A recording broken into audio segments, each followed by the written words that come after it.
on Morrowind, the Imperial province, since I've been thinking about it lately.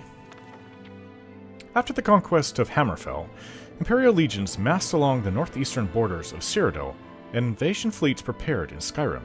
This is obviously from Tiber Septim, back before the Third Era began. Initially, though the Imperial legions and navy were widely considered undefeatable, House Indral and the Temple hierarchy proposed to resist to the death. Redoran and Dress stood by Indral, with Telvanni remaining neutral. Hlalu proposed accommodation. Contrived border incidents in Blackmarsh ended inconclusively, but the swampy terrain did not favor Legion and Navy coordination. Against the legions massed west of Sograd Tower and Kraganmore, and the legions west of Blacklight and Cormaris View, Morrowind had pitifully small militias stiffened by small companies of Redoran mercenaries and elite units of house nobles and temple ordinators and armigers. Further complicating matters was the refusal of Indral, Dress, Hlalu, and Telvanni to garrison the western borders.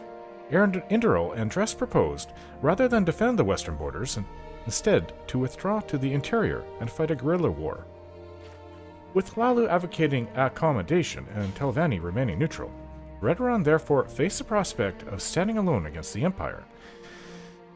The situation changed radically when Vivec appeared in person in Vivec City to announce his negotiation of a treaty with Emperor Tiber Septim, reorganizing Morrowind as a province of the Empire, but guaranteeing all rights of faith and self-government.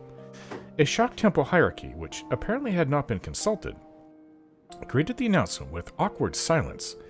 Indral swore they would resist to the death, and with the loyal support of Dress, while Redoran, grateful for a graceful excuse to avoid facing the legions unsupported, joined with Hlalu in welcoming the agreement.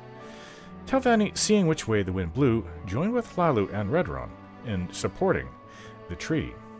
Nothing is known of the circumstances of the personal meeting between Septim and Vivec, or where it took place, or the preliminaries which must have preceded the treaty. The public reason was to protect the identities of the agents involved. In the West, speculation had centered around the role of Zurin Arctis in brokering the agreement.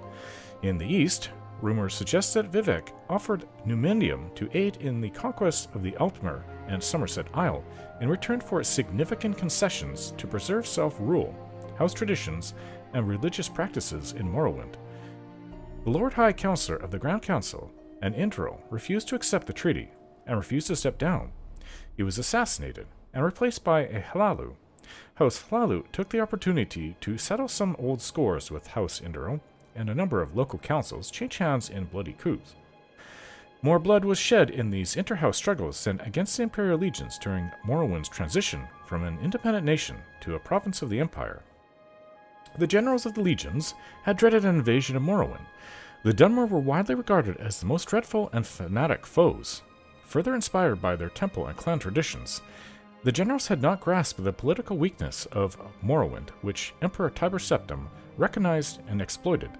At the same time, given the tragic depopulation and destruction experienced by the other provinces conquered by Septim, and the swift and efficient assimilation of Morrowind into the Imperial legal systems and economy, with relatively small impact on lower or upper classes of Morrowind's citizens, the tribunal also deserves some credit for recognizing the hopelessness of Morrowind's defense, and the chance of gaining important concessions at the treaty table, by being the first to offer peace.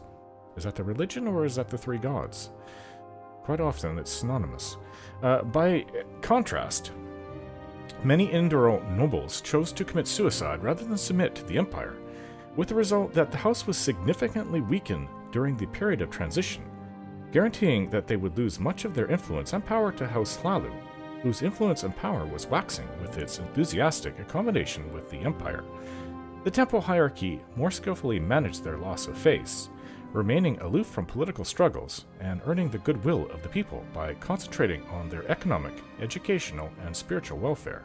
Yes, I know how fanatic these Dunmer could be. I was in Morrowind for almost a year. I lived there for almost a year. We were studying one of the Dwemer ruins.